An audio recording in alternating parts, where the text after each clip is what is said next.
Mais bonjour à toutes et à tous. Aujourd'hui, on est très content de vous recevoir pour cette nouvelle émission du podcast Cyber Révolution. Donc, c'est l'émission qu'on organise avec Espace Marx pour mieux comprendre les révolutions d'aujourd'hui et celles de demain. Alors, c'est un mot un peu galvaudé parfois, révolution, parce qu'il y a les révolutions qu'on subit. Il y a plein d'éditorialistes de BFM Business qui nous parlent de révolutions qui sont de très mauvaises nouvelles.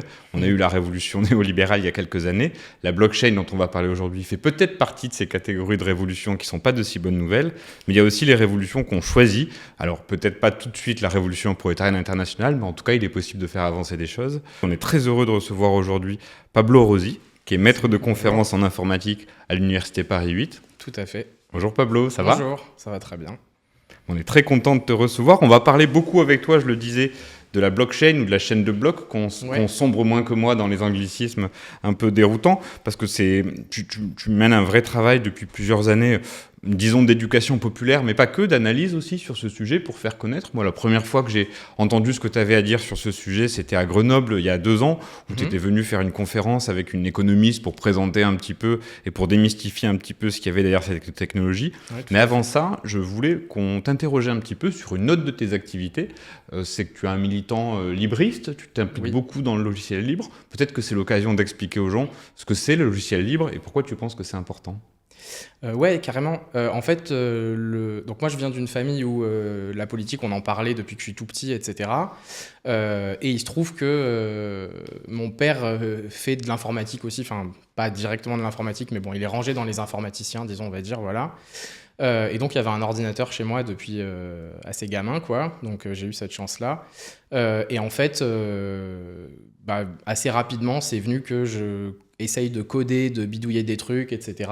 Et donc je suis venu à lire sur Internet des choses techniques, etc., qui m'ont amené à découvrir un petit peu ce monde du logiciel libre. Je me rappelle du site de Framasoft il y a... plus de 20 ans maintenant, je pense, encore par exemple. Et en fait, ça a contribué à la partie de ma politisation qui venait de moi-même, entre guillemets, qui n'était pas juste des discussions avec mes parents, qui n'était pas juste de l'entourage, etc., mais que j'ai fait tout seul. Voilà, je me suis radicalisé sur Internet, on peut dire. Mais voilà, et donc le combat libriste pour le logiciel libre d'abord, puis la culture libre ensuite, c'est quelque chose qui m'a toujours animé. Et donc même dans mon parcours, dans les périodes de creux organisationnels, on va dire, quand je ne suis pas syndiqué, quand je ne suis pas encarté dans une organisation politique ou quoi, par exemple pendant mon doctorat, j'ai beaucoup milité pour le libre accès à la recherche, et c'était vraiment appliquer les principes du logiciel libre, de la culture libre aux résultats de la recherche, avec les mêmes questions de licence, avec les mêmes... voilà. Et donc pour répondre à ta question, le logiciel libre, pourquoi c'est important ? Parce que en termes basiquement marxistes, on va dire. Qu'est-ce que c'est d'abord ? Ah oui, donc le logiciel libre, c'est un logiciel qui garantit à ses utilisateurs et utilisatrices des libertés. Donc c'est pas vraiment le logiciel qui est libre, en fait, c'est les personnes qui l'utilisent. Et ces libertés, donc il y a 4 libertés fondamentales. Il y a celle de pouvoir utiliser le logiciel, quelle que soit la raison pour laquelle on veut l'utiliser. C'est la liberté la plus fondamentale et sur laquelle il y a la plus grande orthodoxie et avec laquelle je ne suis absolument pas d'accord, pour le coup. Ensuite, il y a la liberté de pouvoir redistribuer des copies du logiciel. Donc, si j'ai pu bénéficier du logiciel, je dois pouvoir le partager. Voilà, donc il y a cette notion de partage, d'égalité, etc. Ensuite, il y a la possibilité d'étudier le code source du logiciel et de l'adapter à ses besoins. Et enfin, la possibilité de distribuer les versions modifiées. Voilà. Donc après, il y a, suivant les licences qui sont utilisées, il y a des variantes, par exemple, qui conditionnent la redistribution de versions modifiées au fait qu'on continue d'utiliser la même licence ou non.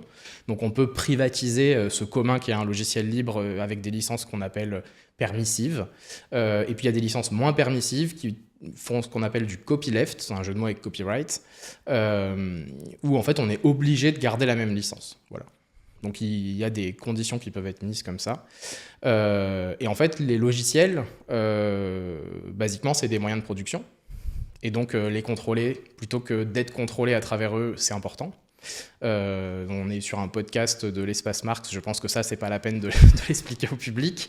Mais voilà pourquoi le logiciel libre, c'est important et pourquoi c'est pas une fin, c'est un moyen. Voilà. L'objectif, c'est pas que le logiciel soit libre, parce que si le logiciel est simplement libre, c'est-à-dire juste que le code source est accessible et tout, il y a d'autres raisons de vouloir que le logiciel soit libre. Google fait de l'open source, qui se confond quasiment avec le libre. Alors il y a des gens qui sont pour qu'on distingue vraiment les termes, mais bon, c'est un peu du pinaillage, on va dire, je trouve. Mais voilà, donc il y a différentes raisons de faire du logiciel libre ou de l'open source. Et en fait, ça peut être très politique. Et c'est une condition nécessaire à une société libre, on va dire. C'est pas une condition suffisante, évidemment.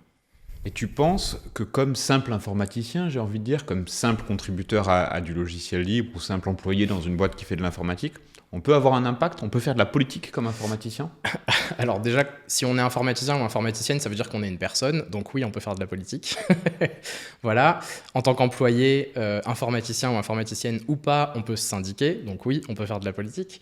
Et par ailleurs, oui, c'est un peu facile de dire tout est politique, mais spécifiquement la technologie, il y a beaucoup de gens qui ont intérêt à la présenter comme neutre, or elle ne l'est absolument pas.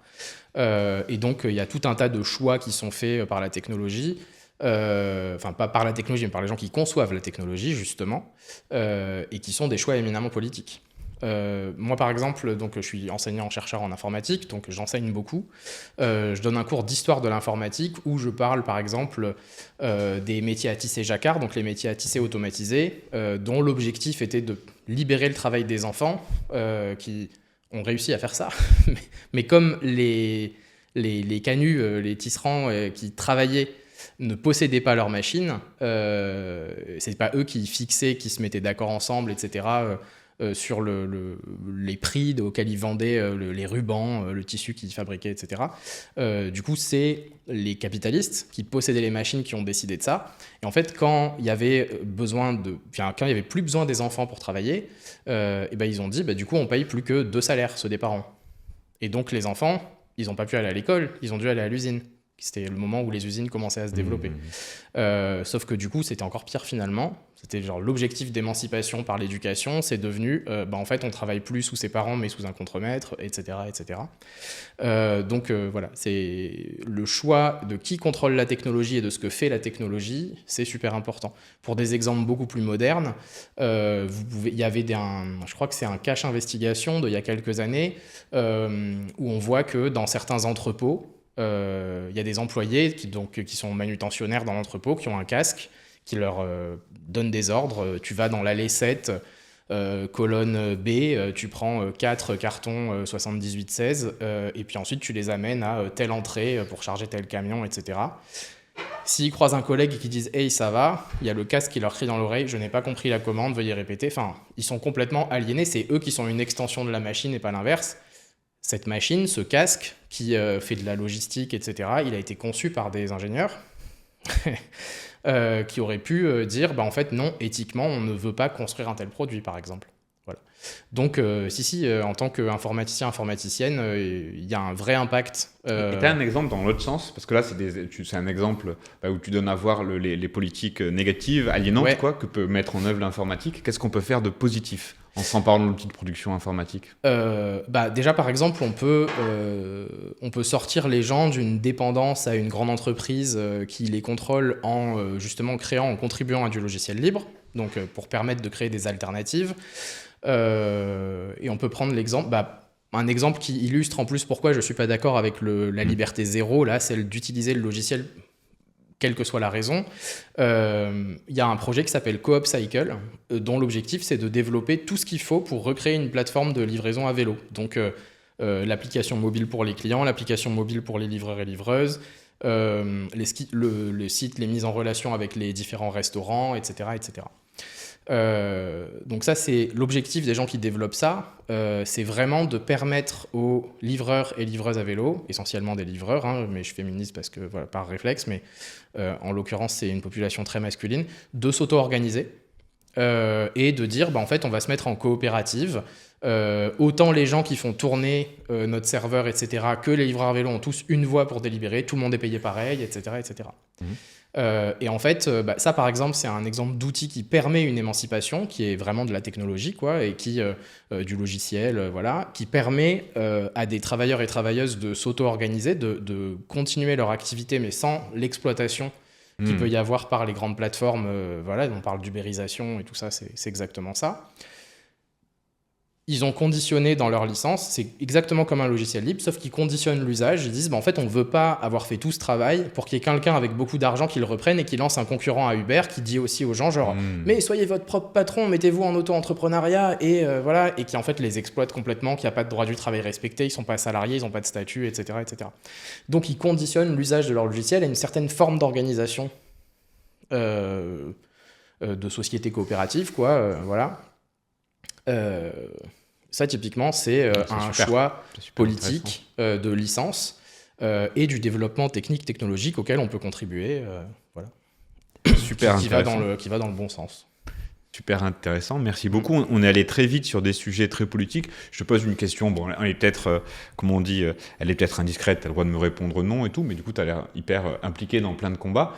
C'est quoi tes idées politiques? Tu te situes où? Alors, c'est pas du tout indiscret, je m'étale largement sur ce sujet-là. Enfin, en tout cas, je le cache pas, on va dire. Politiquement, aujourd'hui, depuis un paquet d'années maintenant, disons, la case politique qui me correspond le mieux, c'est le communisme libertaire. Et l'idéologie, la pratique qui va avec, j'estime que c'est le syndicalisme révolutionnaire. Et en fait, l'idée derrière ça, c'est vraiment de se dire que donc le communisme, c'est l'objectif, quoi. C'est voilà, de dire tout le monde a ce dont il a besoin, ce dont elle a besoin, et on produit ce qu'il faut, pas plus. Voilà. L'idée, c'est que pour parvenir là, voilà, l'idée de base, c'est que je pense que les structures sont plus puissantes que les individus, systématiquement, toujours. Et que donc, c'est pour ça que les licences, c'est important pour revenir au logiciel libre et pas juste que les gens disent « oui, promis, je vous laisse faire ça ». Voilà. Non, mais c'est vraiment ça qui est important. Les structures sont plus puissantes que les individus et donc, je ne crois pas que, par exemple, on puisse faire la dictature du prolétariat, qui en fait est la dictature des chefs du parti qui représentent soi-disant le prolétariat, on va dire, quoi, pour faire une transition vers quelque chose de mieux. Je pense que à partir du moment où on prend le pouvoir dans des structures qui sont celles de l'État bourgeois, qui sont celles de voilà, en fait, on va appliquer ce que ces structures imposent qu'on applique. Et donc, je pense que si on veut faire la révolution, il faut construire les structures de gestion de la société après la Révolution. Et une fois qu'on les a construites, que ces contre-pouvoirs existent et sont suffisamment puissants, ces contre-pouvoirs, c'est en fait l'essentiel de gérer une société, c'est gérer la production, donc c'est les syndicats, mais pas que. On peut penser au planning familial, par exemple, à la sécurité sociale, voilà, des contre-pouvoirs qui font plein d'autres choses. Une fois que ces contre-pouvoirs sont là, essayer de provoquer une rupture révolutionnaire par la grève générale, etc., pour dire au revoir aux structures actuelles du pouvoir. Et là, oui, il y a de la confrontation, etc., mais on n'est pas en train de dire on casse tout, et ensuite on va voir ce qu'on fait, et en fait, ce qu'on fait, ça va dépendre de la bonne volonté d'une personne, ou d'un groupe de personnes, ou de, voilà, des circonstances. D'abord, on construit, et ensuite, voilà.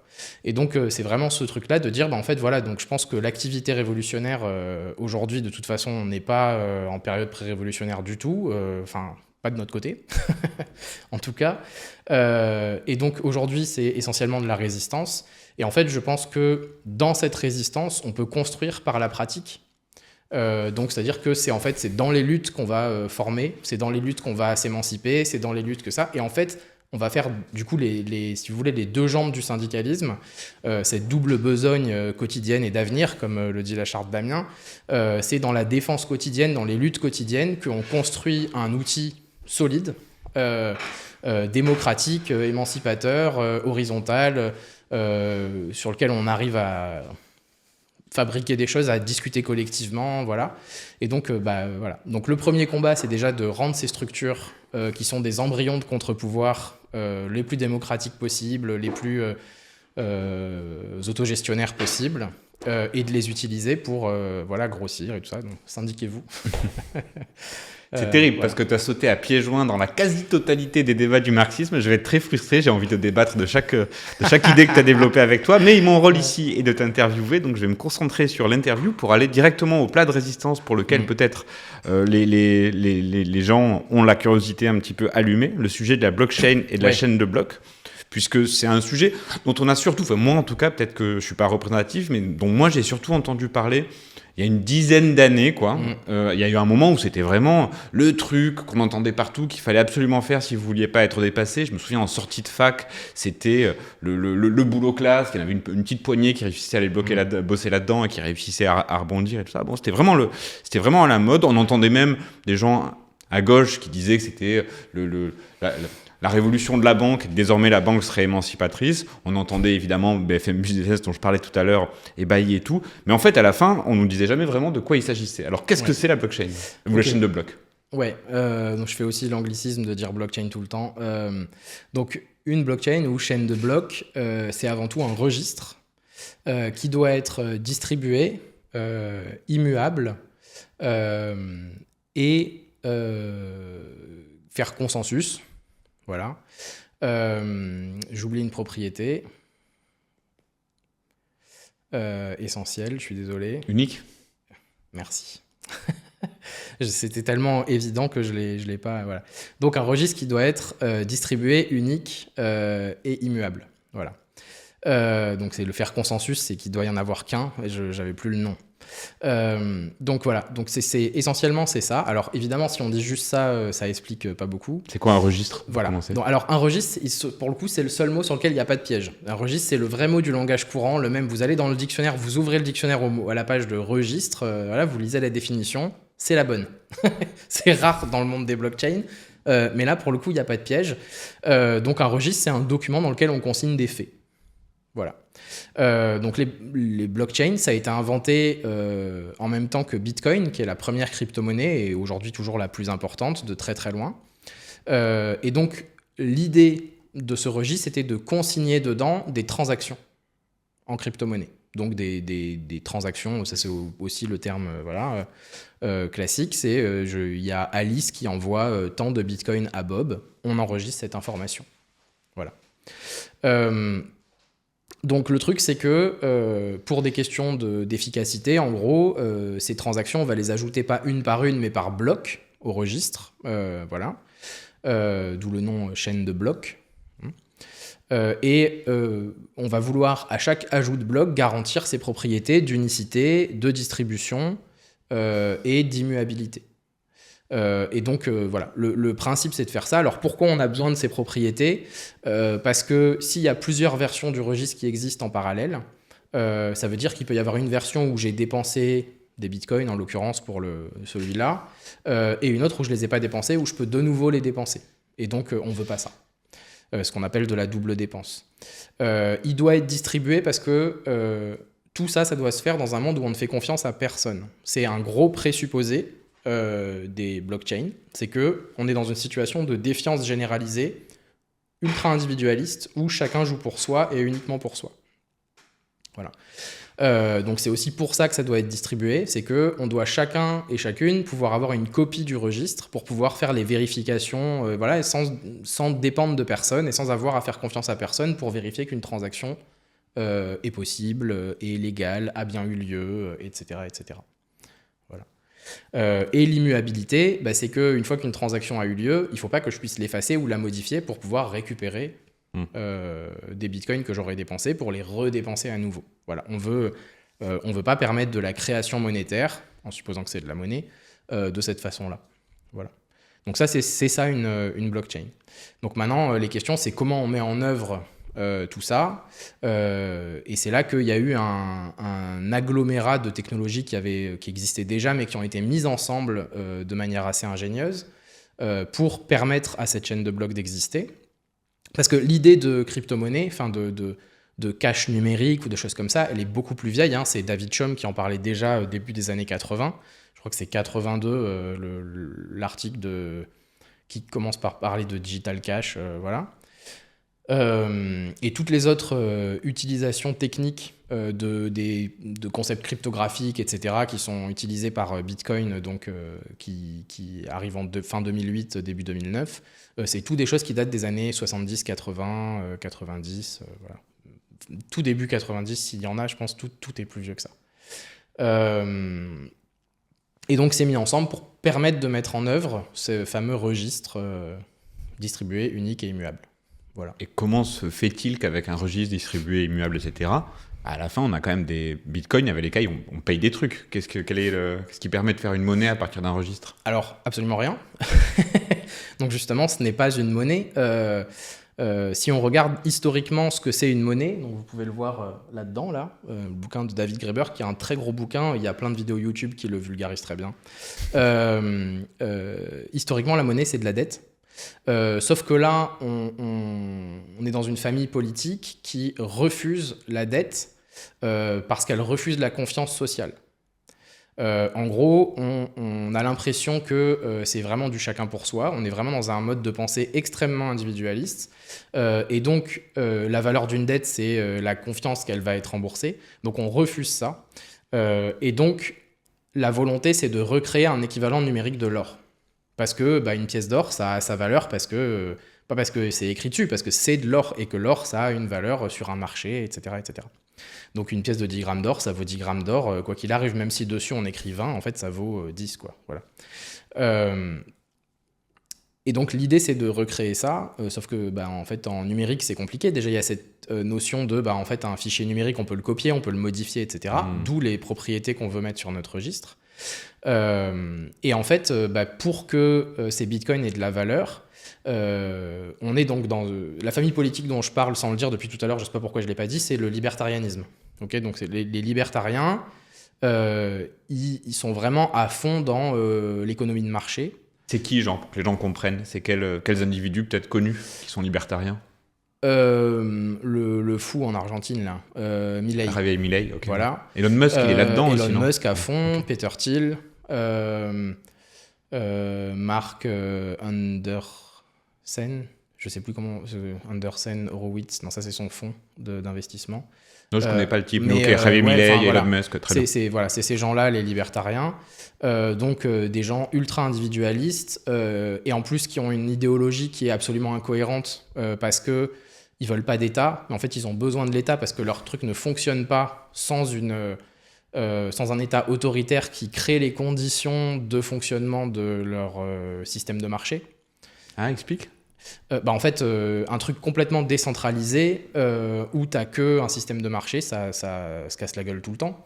On peut voir, nous, on a la même idéologie à ce niveau-là, au niveau de l'Europe, qui est ultra-libérale, ordo-libérale, on l'appelle comme on veut, quoi, mais tous les marchés de l'énergie, les trucs comme ça...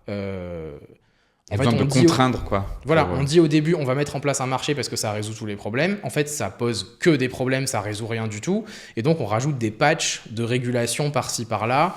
On met en place un deuxième marché pour réguler le premier. On fait que des trucs comme ça. Et en fait, s'il n'y a pas une structure hyper autoritaire au final, parce qu'elle décide de tout le contour, quoi, comme ça, qui décide des choses et qui fait en sorte que le système fonctionne, ça fonctionne pas. Voilà, c'est vraiment... Et qu'est-ce qu'il y a eu comme politique d'État pour préparer l'avènement, quoi, du Bitcoin, ou pour rendre possible le Bitcoin, ou comment ça marche ? Alors, donc ça, vous allez le trouver plutôt là-dedans. Dans No Crypto de Nastasia Hadjadji, il y a vraiment tout donc il y a au Salvador, par exemple, où il y a eu vraiment un État avec un espèce de dictateur qui s'auto-qualifiait de dictateur le plus cool du monde, là, je sais plus comment il s'appelait, qui était à fond pro-Bitcoin et tout ça, donc ça a fait n'importe quoi, où il a essayé de mettre en place des choses. Mais là où c'est compliqué, c'est que les gens qui veulent mettre en place ça ont un discours qui est très anti-État, anti-système, tout en étant plus de capitalisme, plus de spéculation, etc. Alors peut-être qu'il faut qu'on explique pourquoi c'est plus de spéculation et tout ça. Mais en gros, alors je sais pas si on rentre dans le détail technique de comment ça fonctionne une blockchain. Je pense que oui, et peut-être juste avant ça, ça permettra aussi d'expliquer parce que ce qu'on entend beaucoup, la manière dont on se confronte au Bitcoin, par exemple, c'est qu'on entend des gens qui minent du Bitcoin. Et du coup, on a l'impression que c'est des mecs qui descendent dans la mine avec une pioche et puis qui font apparaître du Bitcoin. Alors, il faudrait que tu expliques un peu de quoi on parle. Ok, donc effectivement, comme je vous l'ai dit tout à l'heure, tout le vocabulaire, il est extrêmement trompeur. Donc typiquement, ce truc de mineur, de minage, etc., c'est vraiment... c'est pas une analogie qui est arrivée a posteriori pour essayer de vulgariser comment ça se passe et tout. Hein. C'est vraiment une volonté de conception. Quand j'ai dit ils essayent de recréer un or numérique, c'est vraiment pour ça qu'on parle de minage, etc. L'idée, c'est d'aller dans la mine et voilà. En fait, là, les mineurs sont ceux qui possèdent les machines. Donc en fait, c'est les capitalistes. Il n'y a personne qui va travailler dans la mine. Voilà. Et ce qui se passe n'est pas du tout un équivalent du minage. C'est juste qu'on appelle ça comme ça parce que pour Bitcoin, il y a cette croyance, donc en une économie de marché parfaite, etc. Et donc, une confusion totale entre valeur au sens général et valeur marchande, et l'idée que la valeur de chaque chose est purement le fruit d'une loi et de l'offre et de la demande pour cette chose-là, et que donc quelque chose qui est rare est forcément cher. Voilà.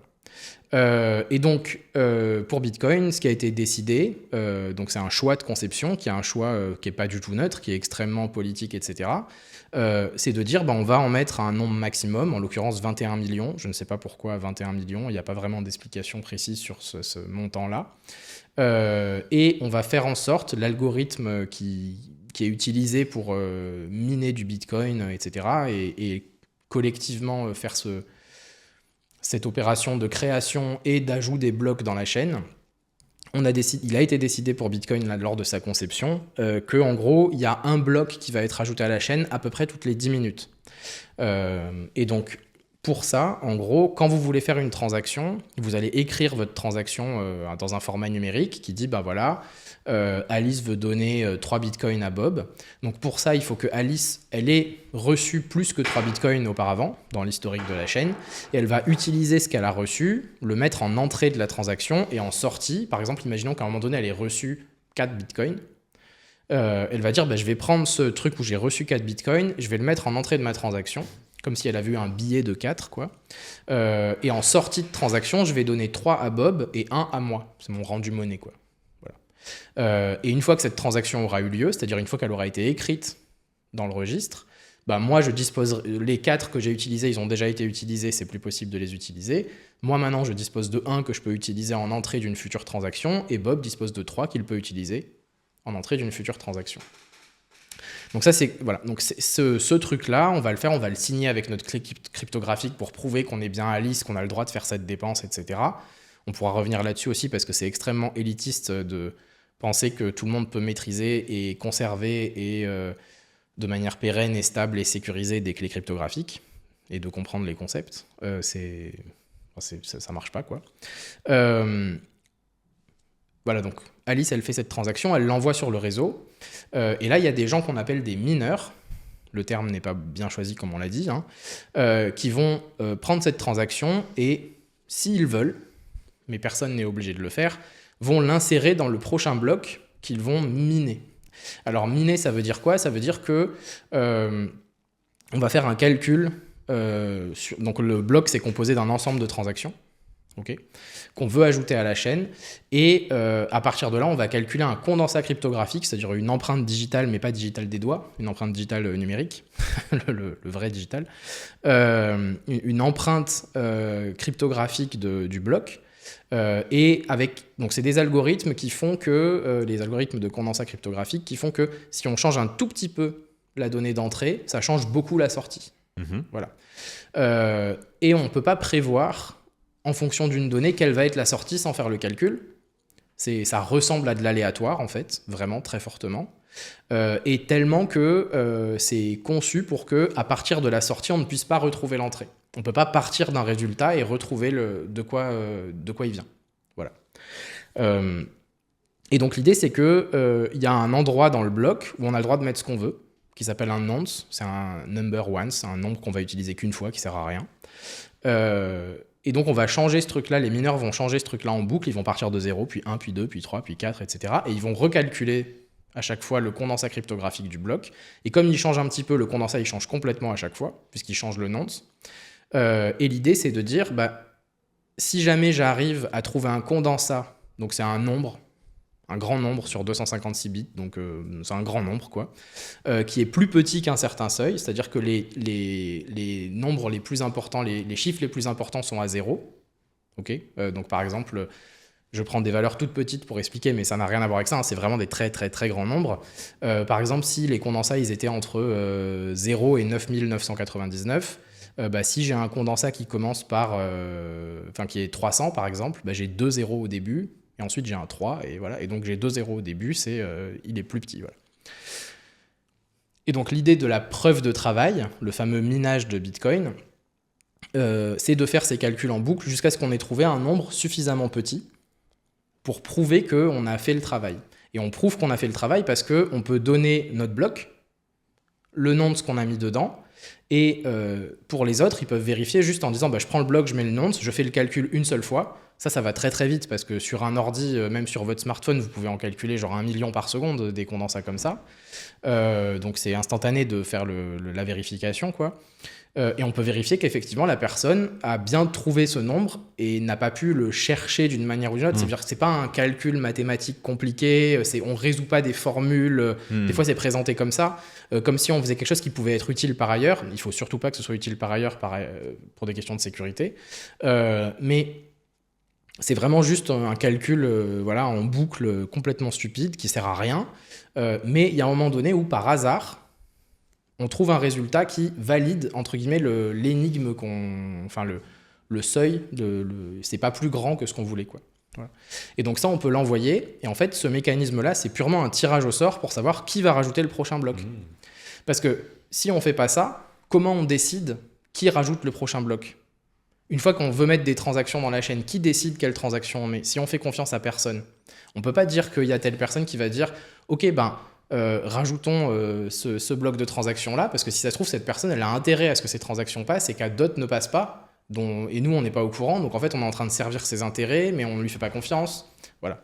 Donc comme on est dans une atmosphère de défiance généralisée, on fait confiance à personne, et le seul moyen de dire on va rajouter quelque chose au registre, c'est de tirer au sort qui va le rajouter.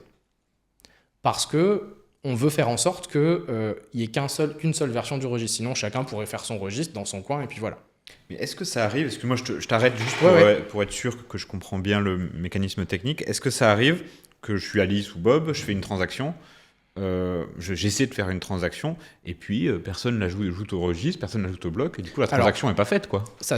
Techniquement, c'est tout à fait possible. En pratique, j'imagine que ça arrive pas souvent, parce que il y a plein de gens qui essayent de miner, et puis il n'y a aucune raison de ne pas prendre les transactions pour l'instant. Maintenant, en fait, ce qui se passe, c'est que, donc, comme je disais tout à l'heure, il y a vraiment cette volonté de recréer un or numérique, et donc plein de choix très politiques là-dedans. En tout cas, économiquement, monétairement, c'est des choix politiques. Mais du coup, par exemple, comme on veut recréer un équivalent de l'or numérique, il y a l'idée que, en fait, plus on a extrait d'or d'une mine, moins il y en a, et donc plus c'est dur à trouver. Okay. Et donc, en fait, on fait en sorte, dans le protocole de Bitcoin, par exemple, que tous les 4 ans, la récompense, elle est divisée par 2. Alors, la récompense, on n'en a pas parlé. J'y reviens peut-être après pour finir de répondre à ta question. Qui était est-ce que c'est possible que système ne marche pas, quoi. Voilà. Et donc, cette récompense qui est divisée par 2 tous les 4 ans, au bout d'un moment, en fait, il y a un moment donné où on arrive à la limite de divisibilité des bitcoins. Donc je sais plus combien c'est, mais c'est ce qu'on appelle un Satoshi, du nom du créateur pseudonyme là. Et en fait à ce moment-là, en fait on aura distribué les fameux 21 millions, et donc on arrête de distribuer ça. Et à ce moment-là, il n'y a plus que les frais de transaction qui permettent ça. Et donc les frais de transaction, c'est des choses qui existent déjà aujourd'hui pour inciter à ce que notre transaction soit prise en compte. En fait, ce que peut faire Alice, c'est dire j'ai 4 en entrée, je veux donner 3 à Bob, à la place de me rendre 1, je vais me rendre 0,5. Et en fait, ça veut dire que le mineur qui va prendre cette transaction et qui va la mettre dans son bloc et qui va être tiré au sort, par le mécanisme de preuve de travail dont on a parlé tout à l'heure, il va pouvoir prendre ses 0,5 pour lui. Et donc ça, c'est une incitation à faire passer notre transaction. Mais ça veut dire que les transactions vont coûter de plus en plus cher si on estime que ce système doit perdurer. Ok, alors la récompense ? Voilà. Et donc la récompense, c'est le mécanisme qui permet de créer cette monnaie et d'inciter les gens à participer à ce... Parce que ça coûte très très cher, hein, les choses que j'ai dit tout à l'heure. Donc, La preuve de travail, là, par exemple, c'est un coût en électricité, en matériel spécifique, etc., qui est faramineux. Donc, pour que les gens participent et que le système fonctionne, on est obligé d'inciter d'une certaine manière. Et en fait, cette récompense, elle ne peut venir que de la blockchain intrinsèquement, parce que si elle vient de l'extérieur, en fait, il faut faire confiance à une entité, une institution, une personne, etc., pour la distribuer. Et encore une fois, on ne veut pas faire ça. Du coup, on est obligé de distribuer la récompense depuis la blockchain elle-même. Donc la récompense ne peut exister que en crypto-monnaie, puisqu'elle doit venir. Et donc en fait, dans chaque bloc, vous avez la toute première transaction de chaque bloc. C'est une transaction spéciale qui n'a pas d'entrée. Donc son entrée, ça vient de nulle part, ce qu'on appelle la Coinbase, mais bon, c'est pas très important. Son entrée vient de nulle part. Et sa sortie, c'est la récompense actuelle dans le protocole. Donc Bitcoin, ça a commencé par des récompenses de 50 Bitcoin en 2009, en janvier. Puis tous les 4 ans, ça baisse. Et actuellement, je crois qu'on est à 3,125, puisque tous les 4 ans, c'est divisé par 2. Donc ça fait quoi, ça, en euros? On parle de combien de sous, quoi? Alors, c'est très variable. C'est très très variable puisque c'est extrêmement volatile. Donc il y a des périodes où un Bitcoin, c'est quasiment 100 000 $. Et il y a des périodes où c'est beaucoup moins. Moi, la première fois que j'en ai entendu parler, c'était sur un site, je ne sais même pas si ça existe encore, qui s'appelle Slashdot, qui est de l'actualité pour les geeks, quoi, on va dire. J'étais étudiant et alors moi, à l'époque, j'ai vu ce truc-là, je me suis dit, quel truc de bouffon, ça m'a jamais marché. J'avais tort sur la deuxième partie. pas sur la première. Pas sur la première, je trouve, mais voilà. Et à l'époque, un Bitcoin, c'était même pas $1, quoi. Ah oui. Ouais. C'était vraiment... donc ça a monté. Je connais plein de gens qui, à l'époque, se sont amusés...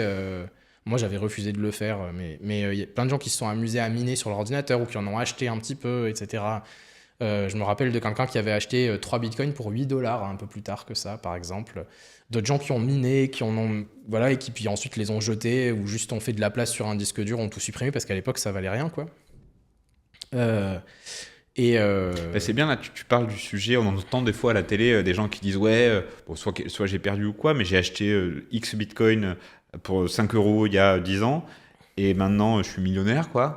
C'est pourquoi tu disais tout à l'heure, ça permet de spéculer. Alors comment ça marche, la spéculation sur le Alors Bitcoin? c'est pas ça permet de spéculer, ça oblige à spéculer. Parce que cette récompense qu'on donne en Bitcoin, puisqu'on n'a pas le choix, puisque sinon on doit faire confiance à l'extérieur, les gens ils doivent quand même payer du matériel informatique, de l'électricité et tout dans la vraie vie. Donc ça veut dire qu'il faut donner une valeur à quelque chose qui n'est que un jeu d'écriture sur un registre qui n'a rien à voir avec rien dans la vraie vie. Parce que la spéculation qu'on fait d'habitude, en bourse ou des trucs comme ça, ou dans l'immobilier, c'est quand même des choses tangibles, quoi. Je veux dire, dans l'immobilier, il y a des appartes et des maisons, et en bourse, même quand c'est des produits dérivés de produits dérivés, à la fin, il y a quand même des boîtes qui possèdent des brevets, qui possèdent des machines, qui possèdent des bâtiments, qui ont du savoir-faire, des choses comme ça, quoi. Là, on est vraiment sur le rêve absolu d'un libertarien, voilà, c'est un truc purement spéculatif. Il y a rien, ce n'est rattaché à rien dans la vraie vie. Donc on est obligé de faire un marché spéculatif pour lui donner de la valeur. D'où l'idée de dire on va en avoir un nombre limité, etc. pour que ça ait une valeur, quoi. Dans leur tête. Mais il y a un truc qui me surprend beaucoup avec la description que tu fais, et avec le caractère très arbitraire de la valeur de ces bitcoins et des résultats, quoi, de la chaîne de blocs, c'est le fait que moi, si demain je dis aux gens, bon écoutez, j'ai trouvé une nouvelle solution, il faut aller dans votre jardin, et si vous trouvez un trèfle à 4 feuilles, à chaque fois, bon, ça vaut 100 000. Ou quelque chose comme ça, quoi. Ça va pas marcher, je vais pas me faire d'argent en faisant ça. Comment se fait-il? Qui a organisé le fait que le Bitcoin, quelles institutions, quels individus, quels États ont organisé le fait que le Bitcoin, en vrai, ça marche? Et aujourd'hui, en vrai, si tu as des Bitcoins dans ton portefeuille, tu as des sous. Ouais, alors, donc il y a 2 mécanismes. Le premier, c'est un marché spéculatif. Et en fait, y a des gens qui achètent juste pour revendre. Et donc, il y a une espèce de bulle qui existe. Cette bulle, elle est entretenue parce que... c'est des particuliers, ces gens? C'est qui? Ça peut être des particuliers, ça peut être des entreprises qui se spécialisent là-dedans, etc. aussi. Donc, il y a ce mécanisme-là de... En fait, y a quelque chose qui commence à marcher, il y a un espèce d'effet boule de neige de spéculation, justement.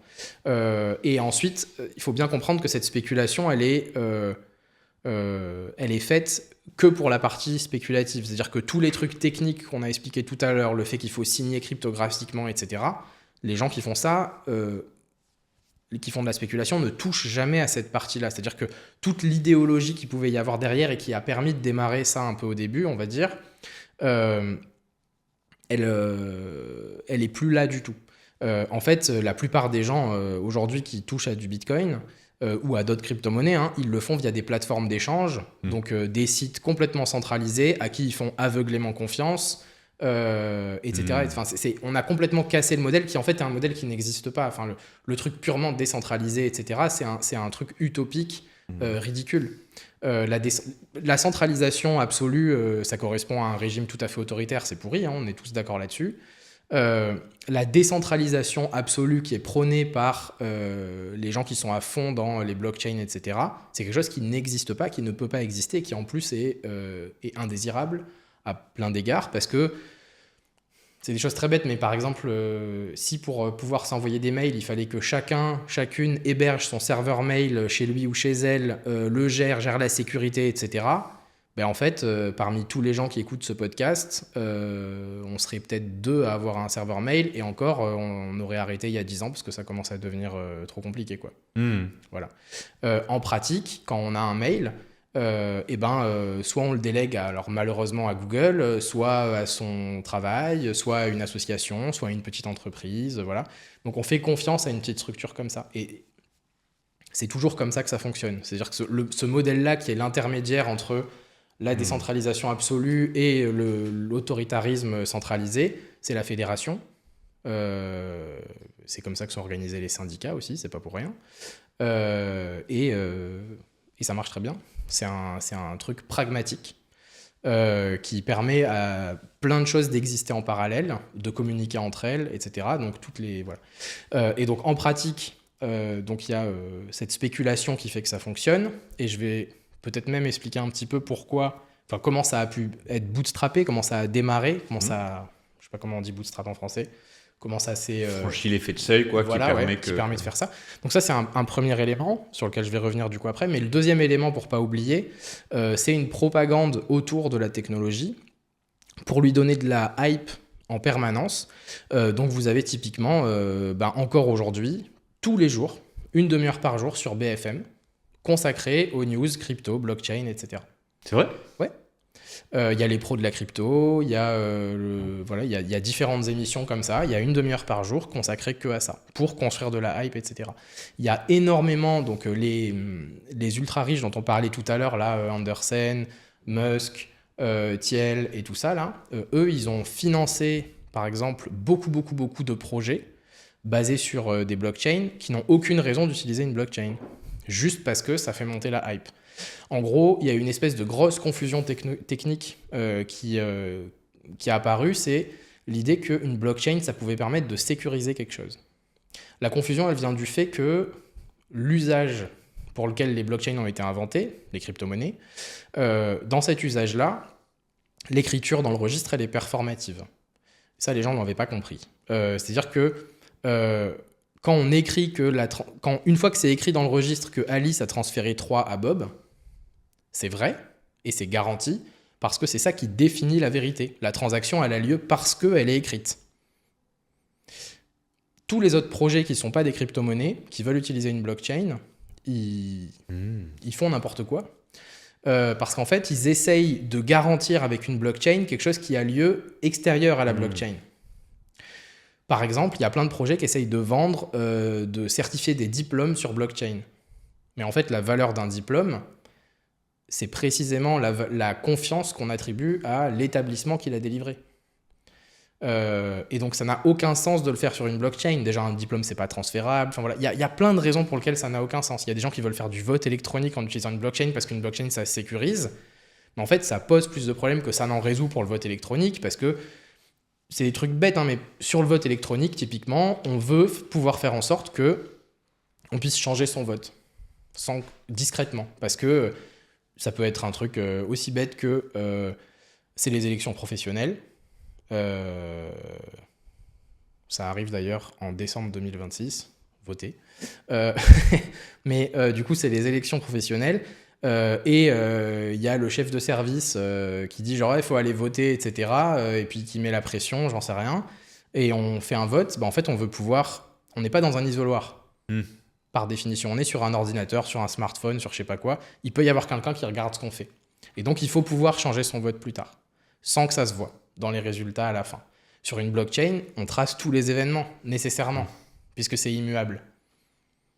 On peut pas changer les trucs. Donc, voilà. Bref, donc il y a plein de projets comme ça. Et en fait, systématiquement, tous les projets qui ne sont pas une crypto-monnaie, donc c'est-à-dire un instrument, un actif purement spéculatif, qui utilisent une blockchain, c'est toujours des projets où des gens sont partis de l'idée de « je veux faire un truc avec une blockchain, qu'est-ce que je vais faire ?» plutôt que « j'ai un problème à résoudre qui existe, auquel je me suis déjà confronté, je cherche une solution ». Parce que si c'est ça la démarche, jamais on arrive à une blockchain, sauf quand on veut créer une crypto-monnaie. Donc, tous ces projets là autour, ils servent aussi à alimenter la hype autour de la technologie, à faire croire qu'elle est utile. Ça a été le cas avec les NFT, mais aujourd'hui, plus personne n'en parle. C'est déjà mort et enterré complètement, et heureusement, parce que c'était vraiment n'importe quoi. C'est le cas avec les diplômes sur blockchain, c'est le cas avec plein de trucs. Les gens qui veulent remplacer les notaires par une blockchain, tout ça n'a aucun sens. Ça ne peut pas exister. Les gens qui veulent faire de la contractualisation automatique sur blockchain et tout, ça ne peut pas marcher. Un contrat, c'est pas un truc qui se passe entre deux individus et qu'on peut écrire quelque part et c'est bon. Un contrat, ça a une valeur quand c'est signé entre deux entités. Mais si une des entités devient récalcitrante et ne veut plus honorer sa part du contrat, il faut qu'il y ait un tiers qui puisse le faire respecter. Donc il y a toujours un tiers en fait pour c'est super intéressant parce que j'avais une question un peu, pas piège, mais j'avais envie de te titiller en te disant bon, mais est-ce qu'il n'y a pas, dans un de tes articles, tu l'as pas dit là, mais dans un de tes articles, tu dis que la blockchain, elle est porteuse d'une idéologie libertarienne intrinsèque. Et je voulais te titiller en disant mais attends, vouloir se passer de l'État pour organiser la vie sociale, c'est pas que les libertariens. Il y a plein de gens. Tu disais tout à l'heure, je suis communiste libertaire. Il y a aussi cette ambition là dedans. Mais là, en t'entendant, je me rends compte qu'en fait, les gens les promoteurs de la blockchain, c'est pas simplement qu'ils proposent de se passer de l'État, c'est qu'ils imaginent un monde sans institution politique, c'est-à-dire sans institution en charge de la coordination entre les individus à l'échelle de la société. C'est ça un peu C'est précisément ça, et c'est une bonne définition du technofascisme. Si vous écoutez Nastasia Hadjadji, Olivier Tesquet, Fred Turner, voilà, ils vont vous expliquer que précisément le technofascisme, c'est de vouloir se passer de la démocratie et de la remplacer par de la technologie. Donc, oui, tout à fait. Et en fait, c'est ça le monde qui est promis par les blockchains. Si vous lisez là, ce petit bouquin-là, The Politics of Bitcoin, Software as Right-Wing Extremism, de David Golumbia, il termine avec donc il explique tout pourquoi il a choisi ce titre, voilà, donc la politique de Bitcoin, le logiciel comme extrémisme de droite, quoi. Il dit genre, j'espère avoir convaincu tous les gens sincèrement de gauche que vous ne pourrez rien faire de gauche avec une blockchain. Voilà. Parce qu'en fait, l'idée d'une blockchain, c'est précisément, alors en plus l'idée fausse du coup techniquement, de vouloir se passer des institutions, de vouloir se passer de la démocratie, de vouloir se passer du contrôle des autres. Des autres, c'est ça, ouais.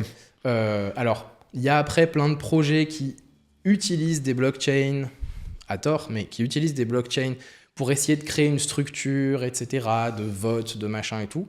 En fait, le problème, c'est systématiquement que donc soit ces projets, ils sont là pour faire ils ont besoin d'une crypto-monnaie, du coup, puisque pour faire exister une blockchain, alors il n'y a pas que la preuve de travail, il y a aussi la preuve d'enjeu. C'est pareil, il y a besoin d'une crypto-monnaie pour que ça existe. Il faut que cette crypto-monnaie ait une valeur. La preuve d'enjeu, pour la faire rapidement, c'est juste qu'on évite tous les calculs inutiles qui sont écologiquement absolument irresponsables. Enfin, on les évite pas tous, mais une grosse partie, la majorité. Et à la place, on fait confiance à certaines entités pour faire un tirage au sort dont le résultat ne doit pas surprendre parce qu'il dépend d'une mise en crypto-monnaie. Pour que cette mise soit publique sur la blockchain, qu'on ne fasse confiance à personne, etc. Donc ça veut dire que soit on a vraiment besoin d'une blockchain, et dans ce cas-là, on a besoin d'une crypto-monnaie puisque c'est nécessaire à son fonctionnement. Et dans ce cas-là, on a besoin de faire de la spéculation pour lui donner une valeur. Et en général, l'objectif, quand on veut faire un truc d'auto-organisation et tout, c'est pas de faire de la spéculation. Soit, en fait, on se rend compte que si on est capable de s'organiser, on n'a pas besoin d'un outil tel que celui-là pour faire les choses. Et en fait, il y a plein de situations où, je reprends l'exemple des diplômes. Un diplôme, en fait, la confiance qu'on lui attribue, c'est précisément la confiance qu'on a en l'établissement qui l'a délivré. On a confiance en cet établissement parce qu'il a été agréé par une autorité. Voilà. Donc c'est une situation où vouloir le mettre dans une blockchain, ça n'a aucun sens. Et donc en fait, c'est systématiquement, soit en fait on peut faire mieux, plus simplement, plus sécurisé, moins coûteux, etc., sans blockchain, la même chose que ce qui est fait avec, soit c'est une crypto-monnaie pour faire de la spéculation. Voilà. Très bien. Et donc pour revenir sur ce qu'on disait tout à l'heure pour bootstrapper, là je vais parler de ce bouquin-là, HPNS, Marché pirate sur le Darknet. Donc c'est une pièce de théâtre de Léonard Maton où il remet en scène ce qui s'est passé avec Silk Road, le marché pirate sur le Darknet, justement.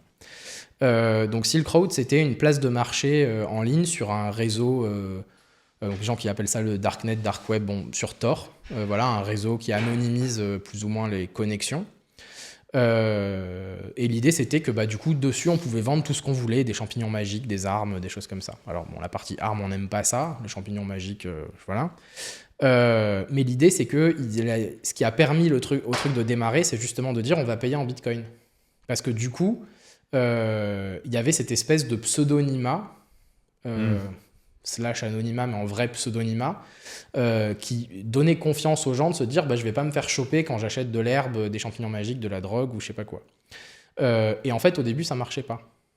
Parce que quelqu'un qui vend de la drogue, pourquoi je vais lui faire confiance ? Et la personne qui vend la drogue, oui, mais tant que j'ai pas reçu les bitcoins, pourquoi je vais envoyer le paquet ? Et donc, en fait, ce qui s'est passé, et qui illustre bien à quel point c'est une idéologie mornée, ce truc de décentralisation totale, d'absence de confiance et tout ça, ce qui a permis aussi de fonctionner, ce qui aussi a fait que les administrateurs se sont barrés que la caisse à un moment donné et tout ça, c'est tout bien raconté dans la pièce de théâtre, c'est en fait que le site a fait un séquestre. Donc il a dit, en fait non, vous envoyez les bitcoins au site, à qui du coup vous faites confiance, qui devient un intermédiaire nécessaire, voilà. Okay. Et quand vous avez reçu les champignons magiques, vous dites je les ai bien reçus, et nous on envoie les bitcoins aux vendeurs. Et à ce moment-là, ça a commencé à démarrer, et c'est ce qui a permis aussi de donner de la valeur à Bitcoin. Il faut débitcoiniser les bitcoins pour que ça marche. Voilà.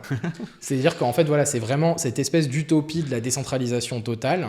Elle est ultra individualiste. Elle marche pas, quoi. C'est techniquement fallacieux. Voilà.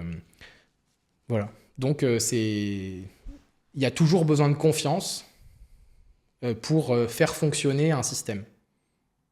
Toujours. Et en fait, quand on dit, on veut pas faire confiance à l'humain, on préfère avoir une espèce de confiance dans de la technologie qu'on estime prouvée, alors qu'il y a tout le temps des bugs et tout, mais bon, voilà.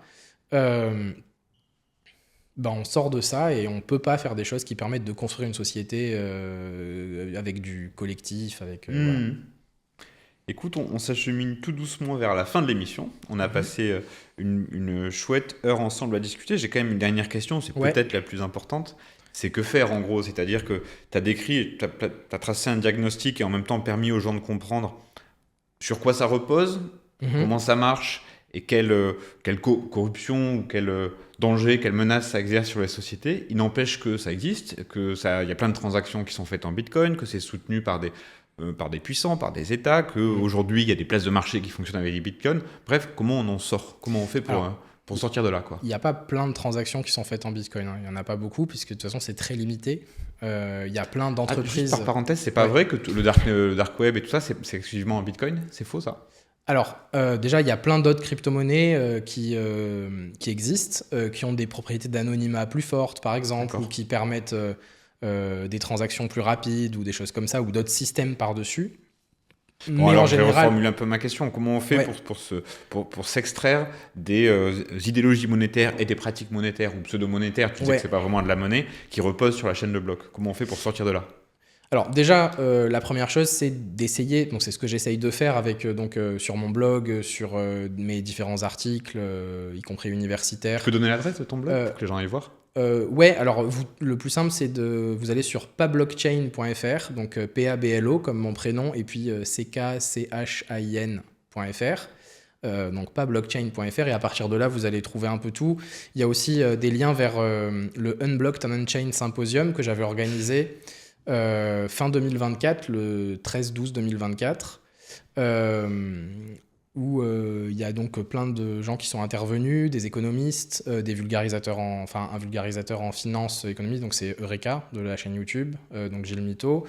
Il y avait David Kaila, Odile Lakomski-Laguerre. Il y avait Nastasia Adjadji qui est venue, donc l'autrice de No Crypto justement. Il y avait Gala Hernandez-Lopez qui est une cinéaste, réalisatrice qui était en train de produire un documentaire sur un jeune qui se fait embrigader là-dedans dans les crypto-monnaies, etc.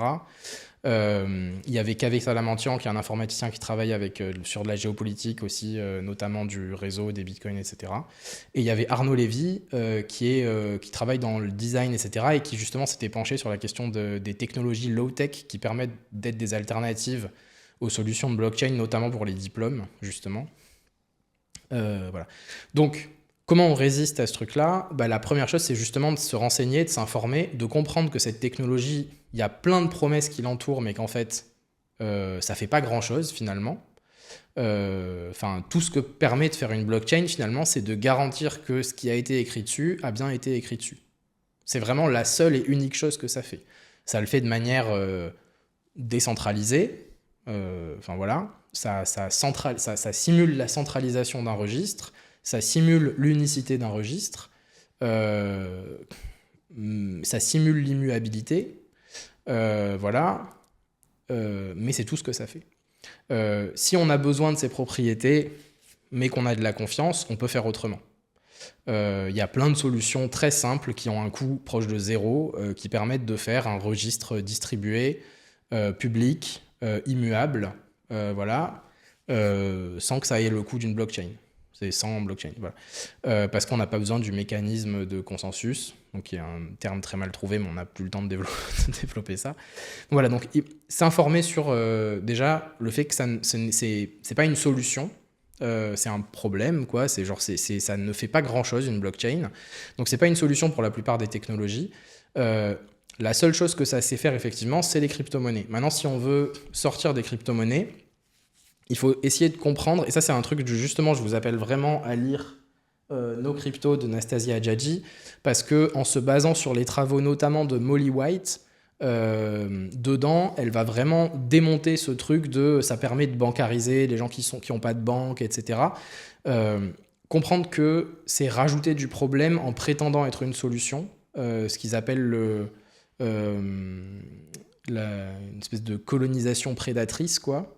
Voilà, donc c'est une industrie de l'extraction, exactement comme l'IA, etc. Enfin, l'IA générative, là. Donc ça fait partie du problème, en fait. Vraiment, il faut prendre conscience que c'est plus du problème, c'est pas une solution. Ça permet de résoudre des trucs. Parce que à partir du moment où on peut transférer de la valeur en l'utilisant, vu que par la spéculation, ça a une valeur, ça permet par exemple de contourner la censure pour donner de l'argent à certains endroits. Mais le problème, c'est la censure. Et c'est ça qu'il faut essayer de battre.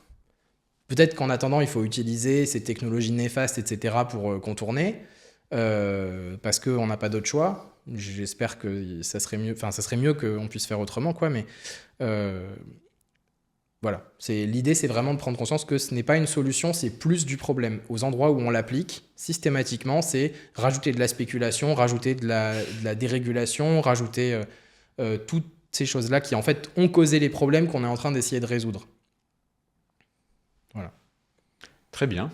Merci Et beaucoup, donc, Pablo. s'organiser contre, c'est s'organiser politiquement, syndiquez-vous. Voilà, ça va pas être directement contre les blockchains que vous allez faire ça, mais en vous intéressant à la politique, typiquement, vous allez vous rendre compte que en France, le seul candidat à la présidentielle qui a défendu à fond les blockchains, c'est Éric Zemmour, qui est en train de rallier toute l'industrie blockchain, crypto-monnaie à une famille politique. C'est Sarah Knafo qui bosse là-dessus en ce moment, voilà, pour essayer de rallier... C'est documenté, ça ? Ah oui, complètement. Vous allez sur multinational.org, sur l'Observatoire des multinationales. Il y a toute une série d'enquêtes qui s'appelle Extreme Tech, et sur lequel vous allez voir tous les liens entre l'extrême droite, les libertariens, les technologies, et notamment le secteur des crypto-monnaies. Tout à fait. Très bien. Bah écoute, c'est une bonne conclusion. En plus, tu nous as donné plein de lectures. Il y a les livres, il y a les sites que tu nous as donnés. On va essayer de mettre tout ça dans la description de la vidéo YouTube. Très bien. Je te remercie beaucoup pour ta disponibilité, pour tes réponses et pour le caractère pédagogique de tes explications. J'espère qu'on aura l'occasion, une fois qu'on se sera débarrassé des crypto-monnaies, de faire le point ensemble et de faire le bilan ensemble. Ouais, avec plaisir. Il y a du boulot quand même encore. Il y a encore du boulot, mais on va le faire. À la prochaine. À la prochaine. Salut. Merci.